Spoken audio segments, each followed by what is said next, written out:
Hey, aloha everybody. How we doing? Hopefully you should see me. Maybe you can post in the comments if you can see me and hear me. Welcome to our Saturday local marketing jam session. I'm actually going to be here by myself today. Nick has been in Florida. Hey, aloha, Don. Nick is down in Florida. And I think right now he's hanging out with Joe Troyer and Brian Anderson, or getting ready to, something like that. Let me fix my microphone here. So, hey, Cameron, what's up, buddy? Yes. Yep. Don, I see you. I remember hanging out in San Diego. That's awesome. Welcome, everybody. Welcome. Cool. Hey, aloha, John. Sweet. So, yeah, I'm running the ship by myself. So first, I just got to say, Boomer Sooner. My Sooners pulled off an overtime win in the Big 12 championship. Good chance we may be going to the playoffs. I love it. Oh, awesome. Hey, Brian. Brian says he's doing super fine. I love it. Cool. Awesome. So, yeah, if you guys maybe can let me know where you're tuning in from. I know Don's in San Diego. I got to hang out with him there. But I'm going to let some people come on. Everybody can see me. Brian, John, where are you guys at? I know Cameron's in Michigan.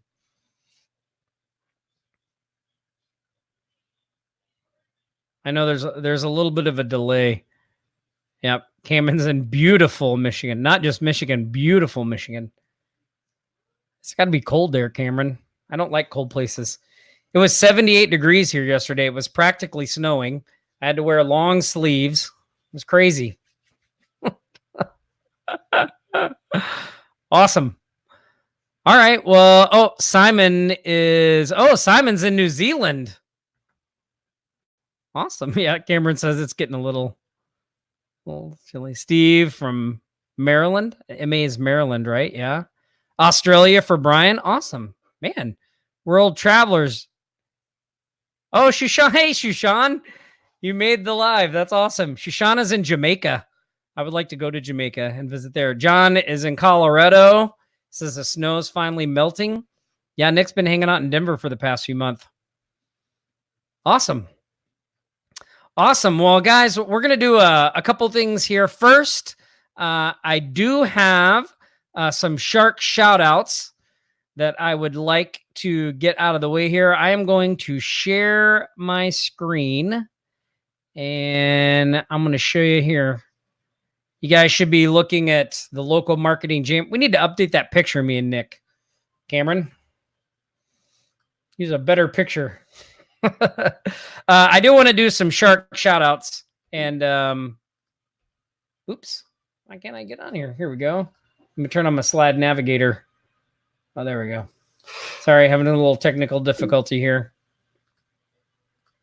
Oh, it's doing that. All right. So I wanted to do something a little different in these shout outs, because I noticed, there were some people in the Facebook group recently that we're having some, they're just like normal issues that come up when you're running a digital agency. And so I thought we'd use the shout outs. One is a way to recognize them for taking action. So even though the posts they made were about kind of fixing stuff, they were taking action, right? And these are normal things that happen when you run a digital agency. And so I thought it'd be good to showcase them and bring them up, because there's this thing. Sometimes you just feel like maybe we're doing something wrong, and sometimes you're not doing something wrong. It's just the way business goes, the ebb and flow of things. And I thought we could talk a little bit about how we fix them and what we do. So this one is from Noel, and he said that he had a client, one of his earliest clients, that he was doing a rank and rent model for. They were a therapy clinic, and he was renting the site for $600 a month, right? And then the clinic got bought by a large health network, and he got confirmation of what he feared. They've decided not to continue with the rental, right? So he was thinking about offering to sell them the site, and he's not really sure what to do, and he was asking some advice. So a couple of things. So first thing, Noel, a huge shark shout out, because man, $600 a month, ranking and renting a site, that's awesome. That's recurring revenue, right? you had this client for a really long time. But this is some of the stuff that happens. Businesses buy other businesses. They go out of business. I know I had a really big client who their daughter graduated college with a marketing degree. And so they wanted her to run all the marketing. And so this client that I wasn't doing anything wrong for, all of a sudden, I'm not the marketing person anymore, right? So this stuff happens. So one, congratulations on getting the client and for having them as long as you did. Two, I think your idea of offering to just sell them the asset is a great strategy. I would just look up, online, like, how do you evaluate an asset, right? Sometimes some people multiply it by years, like they do 2 to 3 years, things like that. I don't know if you have any numbers on what that site generates in revenue for the clinic, but that's something you could base it on, right? So, if it's bringing in 10,000 a month in new business, like, figuring that out, right? Multiplying that by 12, and then it could maybe give you a better valuation to get more, a bigger payday from them, right? If not, if they decide they don't want to do that, they don't want to buy the asset, whatever that situation is, right? Then I would just look for another clinic and rent it out to somebody else, right? I mean, that's what I would do there, but big shout out for getting that. I think that's great. And a great question to post to the group. So you can check that out and see other comments that people made in there as well. Let me get back to my comments so I can see what you guys are saying. All right. So that's one shout out. Our second shout out is to Shannon P. So Shannon said there's a painter that he did a website for about 2 years ago. It was one of his first clients. He reached out to him today and asked about doing SEO work for his website. After a brief conversation and educating him on what it would take to get him to page 1 for some of his keywords, we started to talk about pricing. He told me his budget for SEO would be $300 max, even though I would be outsourcing this client on a reasonable budget. I just don't think I could deliver him proper results. So the reason I picked this shout out was, again, shout out Shannon first, a big shark shout out for getting out there and taking action, right? And getting clients. I know you're killing it with your agency. You just opened up a physical location, I think. So, I mean, this is really great. And I think this brings up a good point. Just sometimes, and in the beginning, right, when you're first trying to get clients and maybe you're tight on cash, you're just trying to get as much revenue coming in as you want. We take clients sometimes for pricing that's maybe not the best in our favor, right? But what I really like about what Shannon's doing here is he realizes that even though he may be able to outsource this work for maybe $150, so maybe he's making $150 off this client, right? That having that small of a budget probably isn't going to make this person the best client that he could service, right? He gets better off spending his energy looking for clients that have bigger budgets and pay more, right? And this is something we talk about in our Offline Sharks trainings, especially in local fee finder, where we talk about pre-qualifying prospects, right? So, sometimes in the beginning, if you need to take a client at less than ideal pricing because you need the money, like, I get it. I've been there. I have done it. The thing is, we don't want to continue to do that, right? We want to try to have a system in place and work ourselves out of that. So one way to do that is knowing the type of clients you're going to go after, making sure that they have budgets, that they can afford the prices you charge. The other ways that we get busier, raising our prices, letting some of our lesser paying clients go, right? But the other part is like really evaluating, like, hey, is this worth my time, right? Is this client going to be worth my time? And I think what Shannon's saying here is that this client isn't going to be worth his time. His time is more valuable. Instead of getting whatever it is he might make in profit, $100 or $150, it's more valuable to him to be out there getting higher dollar clients that are going to bring him in more revenue, right? So another good thing I got out of this post that Shannon made, is when we start a digital agency and we're building this business, like, we want to be in it for the long game, right? And taking clients at lower rates than we should is really playing the short game.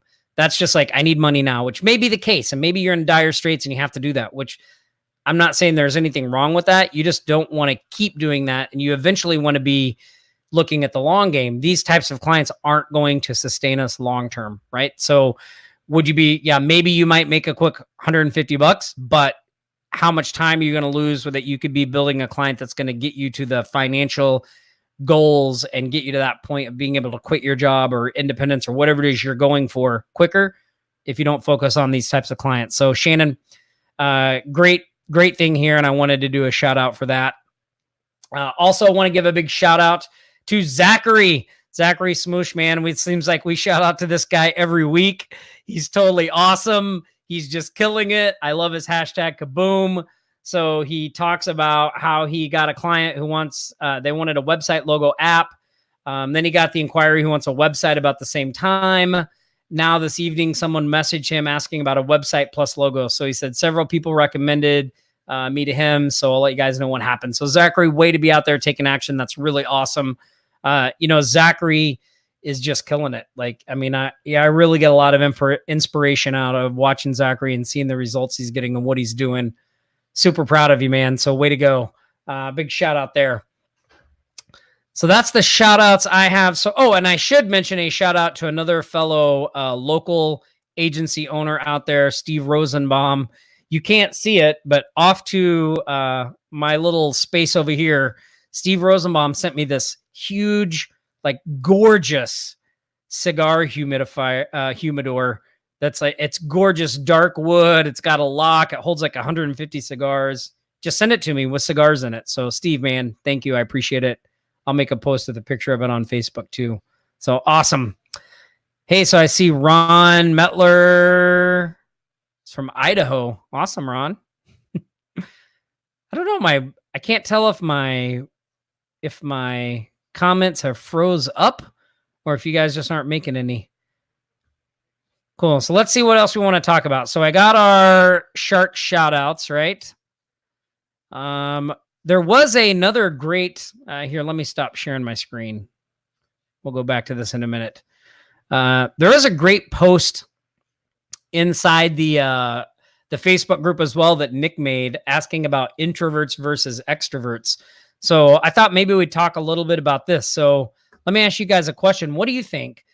Do you think it's better to be an introvert or an extrovert when you're out there prospecting and stuff like that? And where are you guys from? Hey, John, I see John's in Tulsa, Oklahoma. I'm from Sand Springs, John. Awesome. Glad to have you on here. I still have family in Coweta. Yeah. So, one of the things that Nick and I talk about, because we're kind of both ends of this spectrum, right? Like, I'm more of an extrovert. I'm a social person. I like to hang around a lot of people. I like to joke around with people. I like to be involved. I like to go to networking events.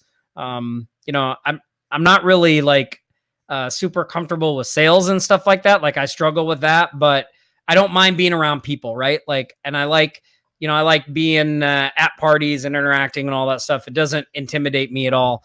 Nick is a little more on the introvert side, right? And it's been really interesting for me as we've been business partners over the years to see how things are adapting and changing for us, right? Because one thing I've noticed is I actually think Nick has an advantage as an introvert in the sales process. And the reason I think that is because I tend to just rely on, getting rapport with people and just kind of, getting them to like me as a sales strategy. And Nick has a little more focused approach of hitting on benefits. And I also think the more straightforward delivery from people that are low key, like you don't really sound like you're doing, trying to sell, right? You're talking benefits and it seems very straightforward and believable. I know a lot of extroverts that do sales and they just do it by the force of their personality, right? And to me, whenever people do that to me, it always gives me kind of a funny feeling. Like, I just feel like they're trying to manipulate me. And so I actually think being an introvert gives you a little bit of an advantage, right? And so one of the things I try to do when I'm in those situations, selling clients and talking to clients, is I really try to tone back that extrovert thing that I have going on and just be more relatable, right? I see some of your answers are coming in. Verdict, I don't know if I said your name right. He says extrovert, I guess. Don says mix of both. Yeah, I think they can be good in both situations too. Garrett says it doesn't matter introvert or extrovert. It matters you understand who you are and what problem you solved and not trying to be someone you aren't. Garrett, that's a great point. Yeah, understanding what your strengths and weaknesses are is very key. right? That way you know what to focus on and what to work on. Awesome. Awesome. Cool. All right. So I would encourage you guys to go into the Facebook group too and check out that post. There's a poll there where you vote and you can see comments people made and stuff like that. So that's one of the things going on in our group. Let's see what, oh, I know what I wanted to do. Okay. So I also wanted to do a little bit of training on this call. And so one of the things that we talked about in our private mentorship / coaching program this last week was persuasion, right? Like how do we get prospects and people that we're communicating with through email or whatever to do what we want them to do, or what increases our chances of persuading them. We had a big training on some different formulas, and I'm not going to go into all those details because the members got that, but I did want to share a very simple formula with you guys for persuasion. Okay. And this simple formula, I'm going to share my screen again here. And we're going to talk about this for a little bit. So, all right, you guys should be here. I'm just going to make it big so you can see it. You should be looking back at my screen here. Cool. So this is a simple formula for persuasion, and you can use this in anything that you write between yourself and a potential prospect and all that kind of stuff.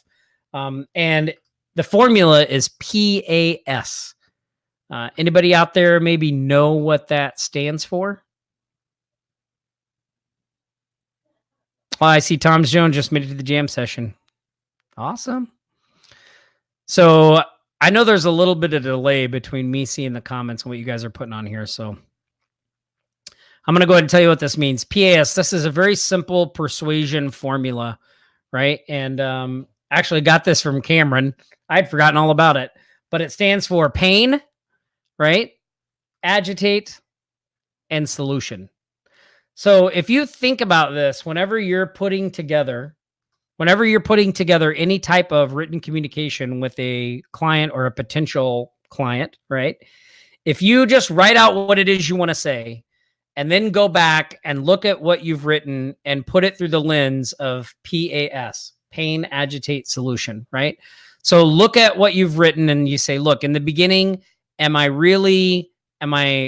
pointing out the pain, right? And this is especially true in prospecting, right? When we're reaching out to potential prospects and stuff like that, a lot of times we're reaching out because we've identified something that's not working well for them, right? Like either they have a crappy website, they're not showing up in Google, they have no social media presence, maybe they're not utilizing retargeting. There's all kinds of pain points, right? Maybe their website is really slow, which, is a bad thing these days. So when we're doing that initial part of our communication, we want to make sure we're pointing out the pain, right? Like, hey, did you know I was at your website and it's loading super slow, and that's a problem because Google doesn't rank you as high when your website loads slow. They have this badge of shame that's getting ready to come out. Like, are we pointing out the pain, right? So that's the first thing. Like, that's the first step of this. Are we pointing out the pain, right? And then you look at whatever it is you have down there and you say, all right, how can I agitate this pain point? And I did it a little bit just then, right? So, okay, look, your website's loading slow, and look, this is why this is a problem for you, right? It's a problem because XYZ, or, you're not showing up in Google. Do you realize that because you're not on the first page of Google, these guys on the first page, which I'm assuming are your competitors, are getting 90% of the business and you're not getting any? Like, we're agitating the pain, right? Or the problem, agitating that in the next part of what we're saying. And then obviously we want to present them with our solution, right? So one of the ways, like I said, that I like to do this is, instead of trying to just start from you can start with a blank page and just go through, okay, what's the problem? What's the pain? Write about that. How can I agitate that? And then how can I give the solution, right? The other way is to just write what you want to say and then go back and edit it and rewrite it and mold it to this formula: pain, agitate, solution. But even though this is a really simple simple formula. It's a really powerful one, and it's one that I think you guys can use, especially in your, in your prospecting communications and stuff like that. So I just wanted to share it here on the live. If you guys have any questions about this, just put them in the comment box, and we'll talk about it and stuff like that. Let's see. Ron says, we also use these targets for persuasion, target emotions first, and then justify the client's emotion with facts to justify his emotion, and then take action on the emotion effects. Yeah, Ron, that's a great strategy as well. Yeah, very similar to pain, agitate, solution. Yeah, but this is a good formula to use, right? All right, I'm going to stop sharing my screen. And yeah, so I'm back. And let's see what else we have going on here.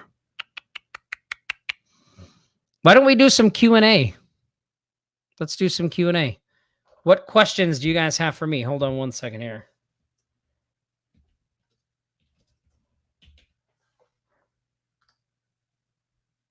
Let's do a little bit of question and answer. Any questions you guys have about any of our Offline Sharks products or anything that's going on in local marketing with Google, social media? I don't see any comments coming in yet.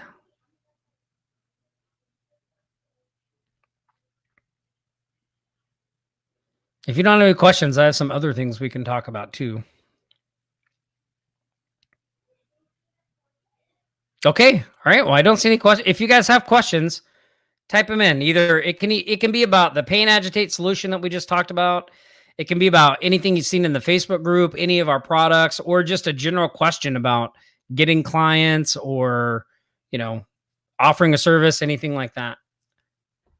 Let me see. I see something came in from Tony. Tony says, hi, I'm new but interested. Do you have a website listing your products? Yes, we do, Tony. If you go to offlinesharks.com, let me put this in the chat. You just go to offlinesharks.com, and you'll see at the top of the page there is actually a button that says courses. And if you click on that, it has all our products listed there. So you can see them all in there. John says, I've seen other products coming out to highlight slow websites. Yes, John, that slow websites is so there's two things. We did 2 products last year, 2 courses. One was about site speed that we did at the beginning of the year, and one was about maybe this was 2 years ago. We did one also about SSL and securing websites, right? And this is a good point. I'm glad you brought this up. I'm glad you asked about this because, John, this brings up a good point, and this was something I wanted to talk about. And I thought I had a banner for this, but maybe I don't. Where's I thought I had a banner for it, but I guess I don't. And what I wanted to talk about was like, look, we're marketers, right? And especially we're all interested in digital marketing and local marketing and those kinds of things. And so we talk about the shiny object syndrome all the time, right? Buying a lot of stuff. And I don't think there's anything necessarily wrong with that as long as you're taking action and you're implementing and you're doing the things that matter, right? Which is reaching out to local businesses, trying to get clients, doing those kinds of things, getting clients. Then I think it's okay to buy stuff and look at it and see what's going on. But another thing that happens to people is, a course comes out and everybody's fired up about it. And then they just kind of go about their business and nobody ever thinks about that as a service anymore, right? And I think that's a mistake because even though these 2 things that we put out, which I guess if you look at, there's been a lot of courses out since then, right? But site speed and website security are still 2 very hot prospecting topics, right? And I kind of wanted to bring that up just to remind you guys that, like, as you're looking at new stuff and doing things like that, don't forget about other things that can work, right? And site speed, the reason you've seen a little more kind of push on it is because Google announced at their last conference that they're going to start rolling out a badge of shame.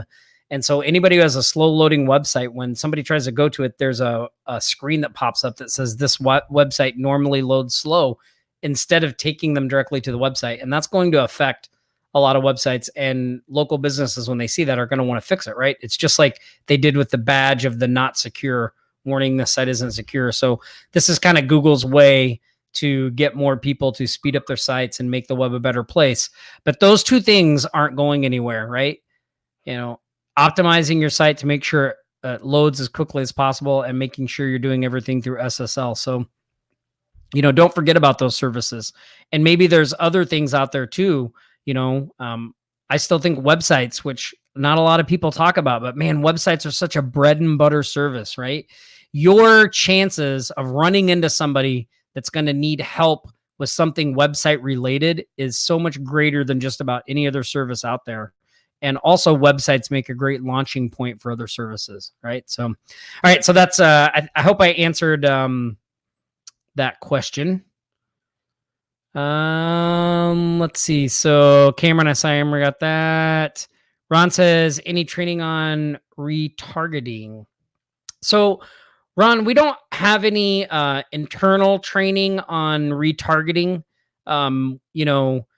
We did a course just recently with Tom Buford, who's a member of our private Shark Alliance mentorship program. And he had a prospecting method. And one of the things he goes on is retargeting. But we use actually an outsourcer for that.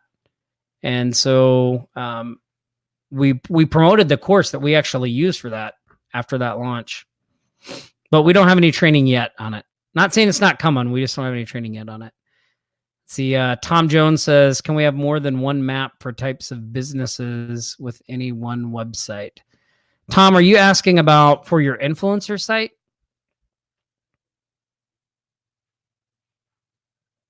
I'm not sure what the map is you're asking about there. Oh, I see. He says, I'm referring to maybe gyms versus chiropractors on the same site with two different pages. Tom, so you could have multiple pages for different types of businesses, right? Like if you want a page for gyms and you wanted a page for chiropractors, what you can't do though is that map is just for the homepage, and that you wouldn't want that map on every page of your site because it would really slow it down. So the map is just for the homepage. But when they clicked on the pens on the map, it could take them to the pages that they wanted, right? Let's see. John says, I was just, yeah. I get it, John. Yeah, no. Well, when you find a topic, like we were ahead of the curve on that because a lot of people weren't even looking at site speed, right? Or SSL when we released those courses. But those are two things that are good. And yeah, they're definitely good. And I think other products out about that stuff is good because it's good to see what other people are doing and how they're taking advantage of those things, right? But yeah, no, I know you weren't suggesting people buy other products. No worries.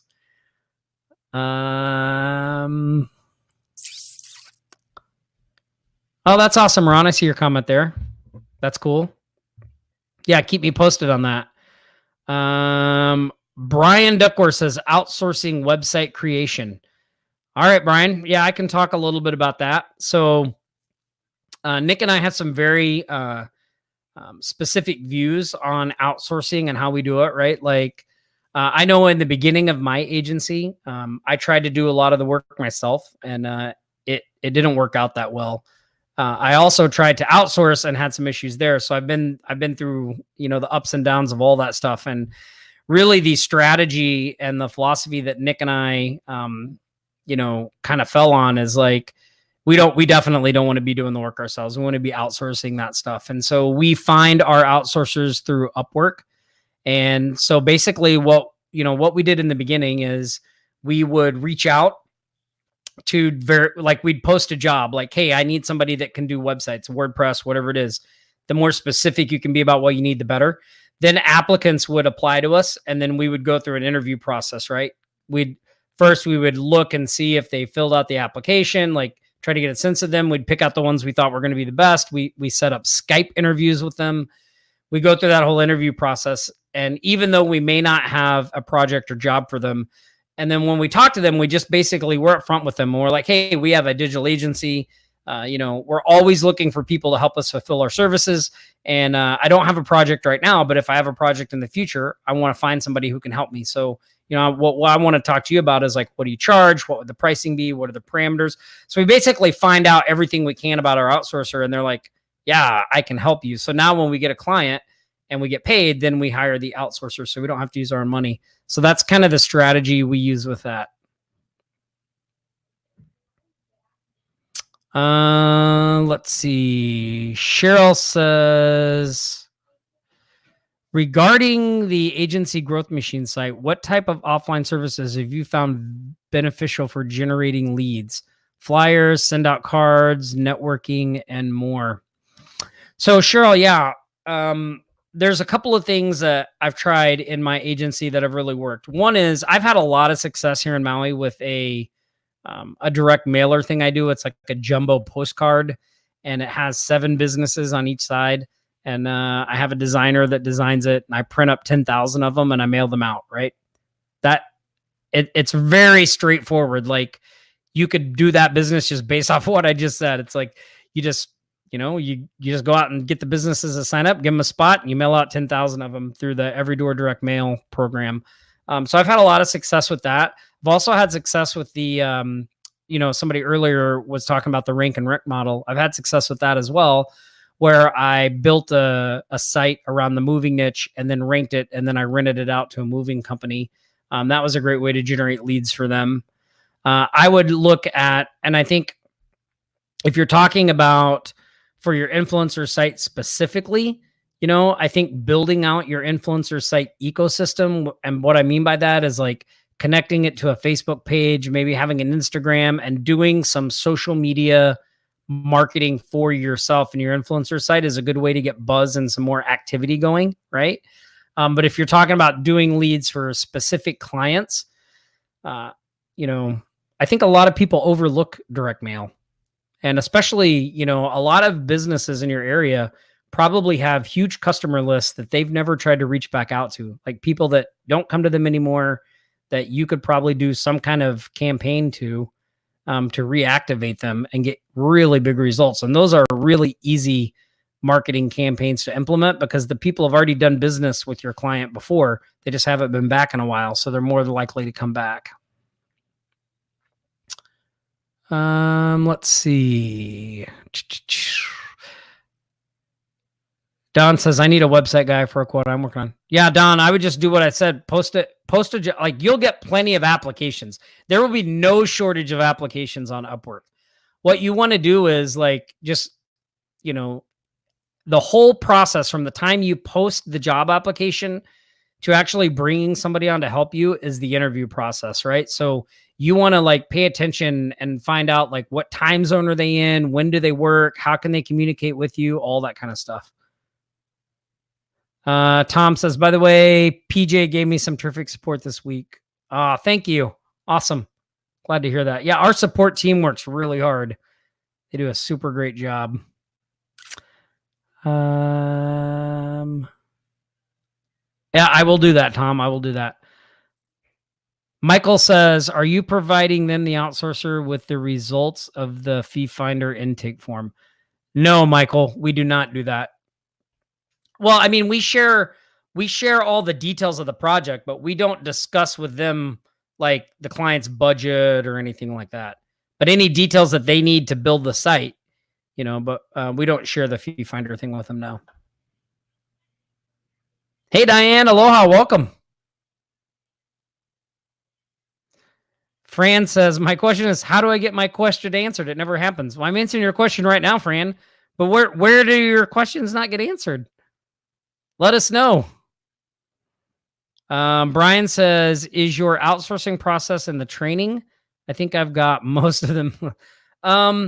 Brian, we do talk about it in the, I don't know if you're a member of the Shark Alliance. So the Shark Alliance is our monthly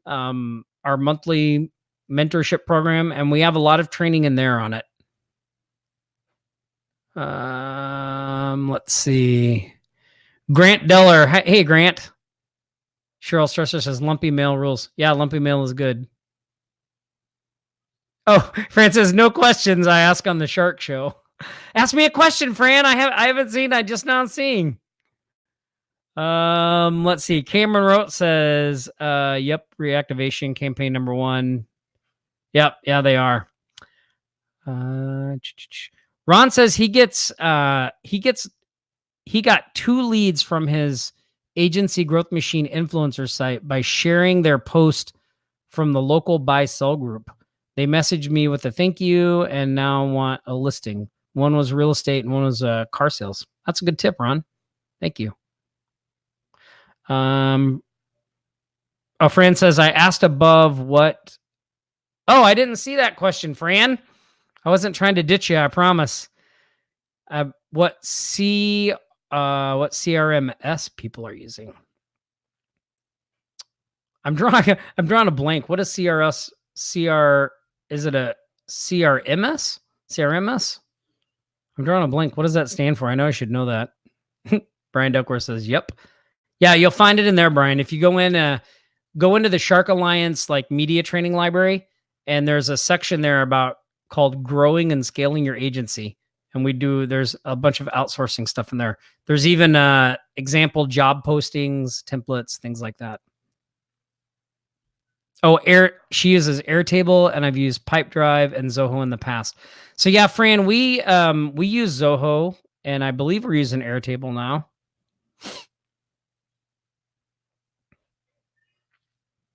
Alan Schinder says, when you outsource, how much do you mark it up? A percentage? If so, what's that percentage?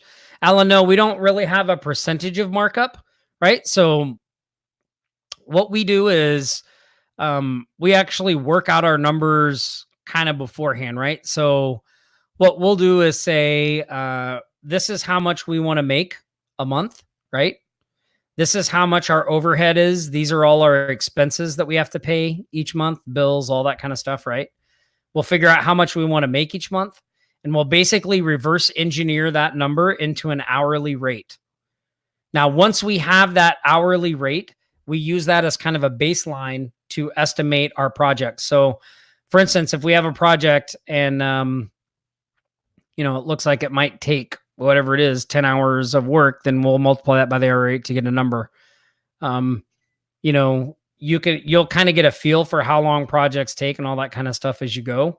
But I think it's better to base your pricing off of what you want to make rather than just marking up a percentage, because then you're just leaving your profit to chance. And we don't ever want to leave our profit to chance. We want to be profitable from the get-go. So I would say, look, if you want to make X amount of dollars each month, then how many clients do you need each month, and how much does each client need to pay you to hit that goal? And then base your pricing off that, not just marking it up by a percentage. Let's see. Tom Jones says tremendous. Awesome. CRM. Oh yeah. Customer relationship management system. Whew, there's some big fancy terms. Surprisingly, I don't, a lot of my clients, I just talk to them through Gmail and on the phone. I don't really use any big software or anything. I know, it's crazy, right?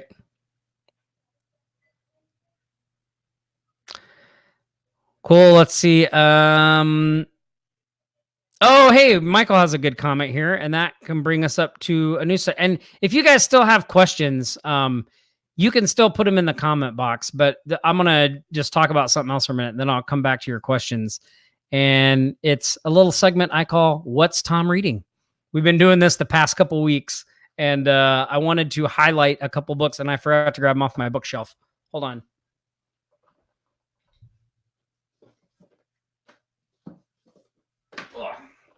Okay, I got them. So one of them, somebody just mentioned in the comments. So I'm a very avid reader. I love to read. I'm always looking for anything that can help give us an edge, stuff like that. So one thing that somebody just mentioned in the comments, and this came recommended from Cameron, and I got it and I read it. It's called Profit First by Mike Makowalix, I think. Yeah, I'm not sure how you say his name, but he's the guy who wrote The Toilet Paper Entrepreneur, which is another good book. But this book is really about kind of what we were talking about earlier. which is making sure you're profitable first, right? And this is something that I don't think I paid attention to early enough when I was starting my agency.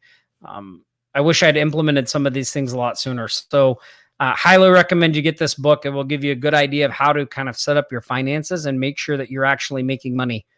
A lot of times, I know in the beginning, I would just wing it, right? I'm just going to charge $500 for this service. Or I'm just going to mark it up 30% or 50% and go with that because that seems fair. But I wasn't taking into account all the variables that I needed to be profitable. And so I wasn't profitable. So highly recommend this book, Profit First, really good about the financial side of things. Another book that I just finished reading that I have found to be really fantastic is Over Deliver by Brian Kurtz. And this book is really about direct marketing. And Brian, for those of you that don't know, is one of the guys that was behind Boardroom. And Boardroom was a really big information marketing company. They had financial newsletters, business newsletters, and really huge, really big results. They used some of the world's best copywriters, had some of the best marketing. And this book is kind of like a collection of his thoughts on business and how direct marketing applies to business, and then just tips and things that he learned and experienced. And I found this hugely valuable. I got a ton of stuff out of here that I can implement in my business. And I think you guys would find that too. So I would highly recommend either one of those books. So that ends What's Tom Reading? I should get a little intro and outro for that. Cameron, what do you think? Maybe some music? Let's see. So Michael said he read that book. Yeah, and it's really good.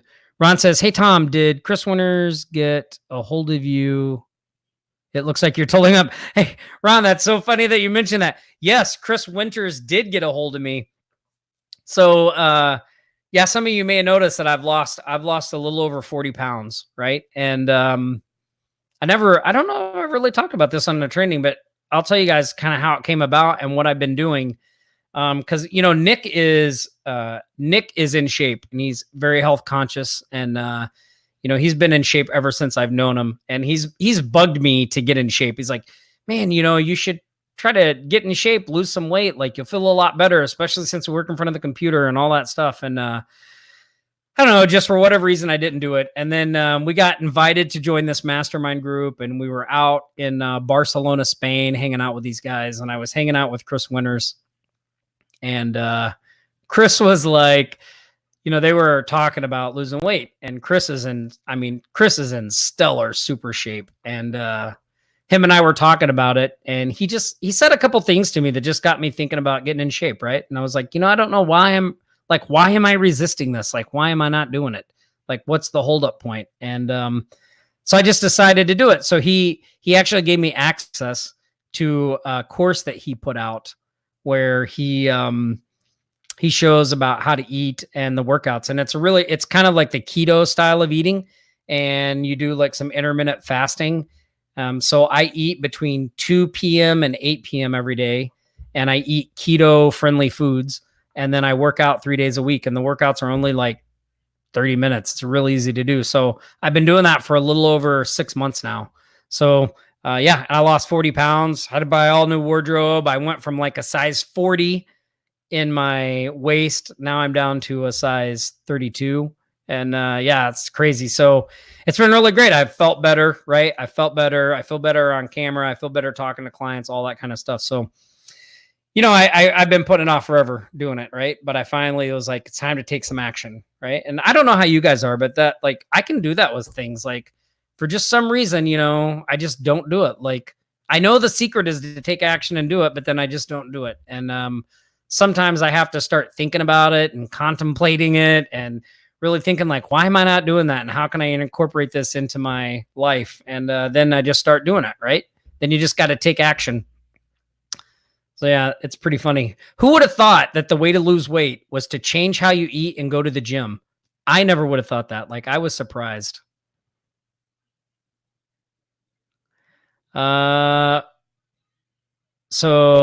Jason Gale says he's reading Profit First and Outwitting the Devil. Oh, I haven't read Outwitting the Devil. I'll have to check that one out. Thanks, Tom. Yes, John, I watched the game. I had to get up at 6 o'clock this morning because the game started at 7. But man, what a great game. I was watching it all the way up till I was glad it was over before the live started. I was like, if I have to start the live when the game's on, oh no. Thanks, Michael. I appreciate it. Jacqueline says, hey, Tom, I'm just worked through Site Speed Sniffer, and I see most of Nick's tips are for when you've had a customer and you're getting back in touch with them to help them with their slow sites. How would you contact people when you've never had a client? So, Jacqueline, what I would do, so there's a couple of things that I would recommend on this. Number one, I think when you don't have any clients and you're trying to get a client, it's always good to start with things that are close to you. And what I mean by that is, are there businesses that you frequent, that you go to, that you enjoy doing business with, right? That I would take a look at those businesses' websites and see how they stack up in the speed score, because it's a little easier to go to a business that you frequent where they may sort of recognize you, right? And you come in and you're like, hey, by the way, I really love this place, but I happen to help people get more sales from their website, or do website design, whatever you want to say. And you say, and I just happen to notice that your site's really slow, which with some of the changes that Google's doing, it's probably not very good. And I'd be willing to help you fix it, right? So maybe if you start with some businesses that it'll make that initial conversation can be a lot more smooth, right? If not, though, I like to type up direct mail letters and mail them out, right? Just type up a letter and be like, hey, I was on your website. I noticed it was really slow. I can help you fix it. You can do the same thing in the email, right? So I would just go at it that way. Show them that report, Jacqueline. Like, hey, I ran your website through this report and it's not looking good.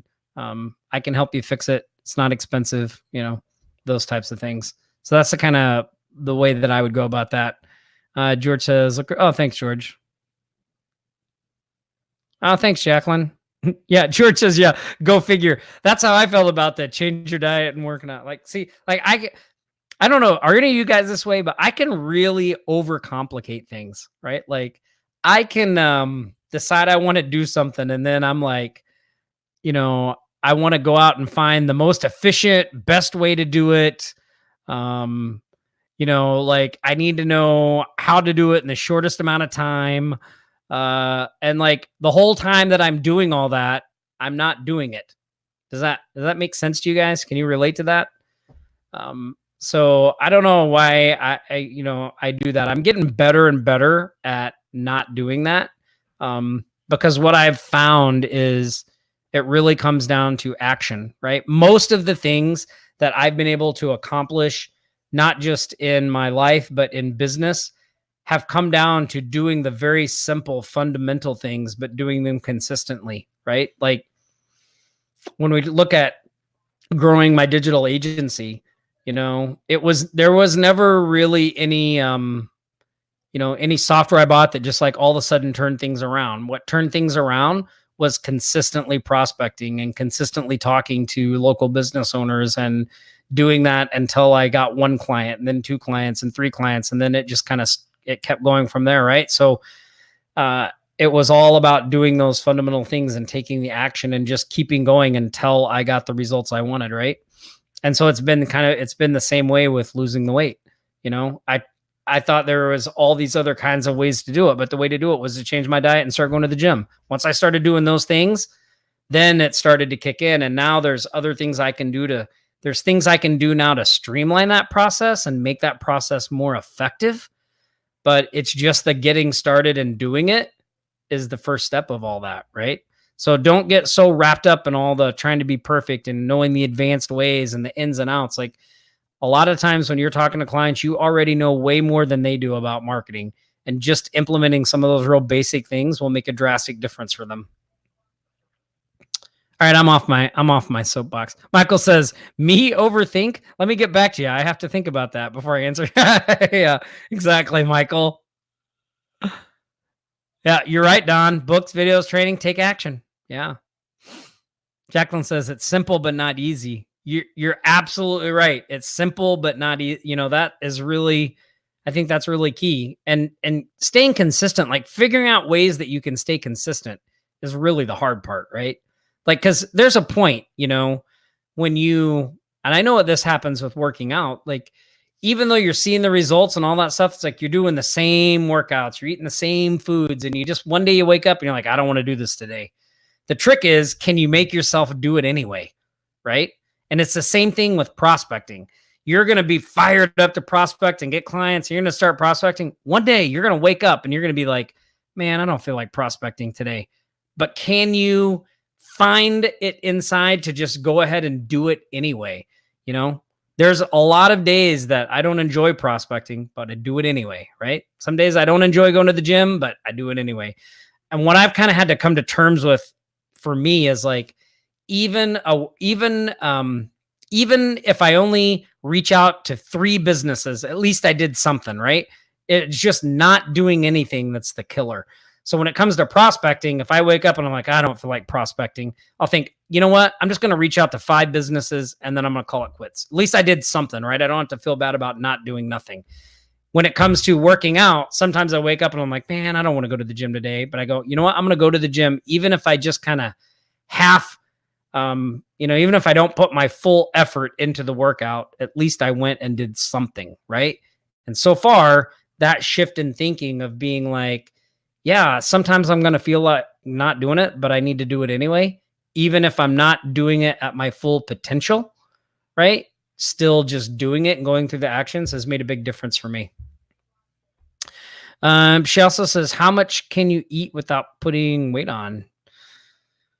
Well, I don't really like, Jacqueline, one of the things with the whole keto diet thing, and I don't want to get too much into this before I won't go too deep into this, but really eating that way is about adjusting your hormones so that your body burns fat instead of burning carbs and sugars.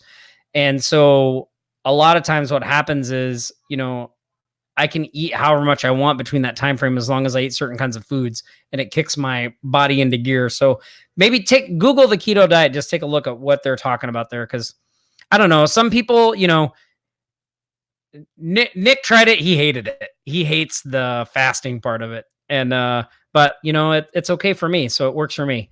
And I think that's another key lesson to take away, right? And we talk about this a lot.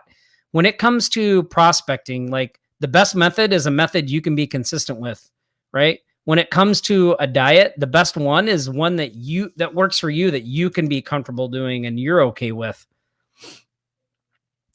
Let's see. Jana says, have a client who's paid setup in first month, but has not implemented what I've asked him to do. Have asked 3 times what should be. So Janice, first of all, congratulations on getting a client and paying for the first month. So do you need them to do something for you to move to the next step? Like, I'm not sure what you're waiting for them to do, but what I would do is probably get on a call with them and be like, hey, listen, I can't do this until you give me this information. Can we get this done right now? But it's hard to answer that without knowing about what else you have going on there.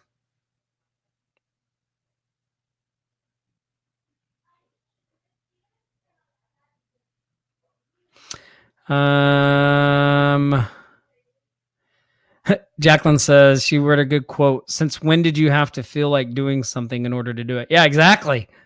Yeah. Michael says, okay, I'm done getting ready to get ready, and now I just have to perfect it before. Yeah, exactly. Yeah, that's how I am.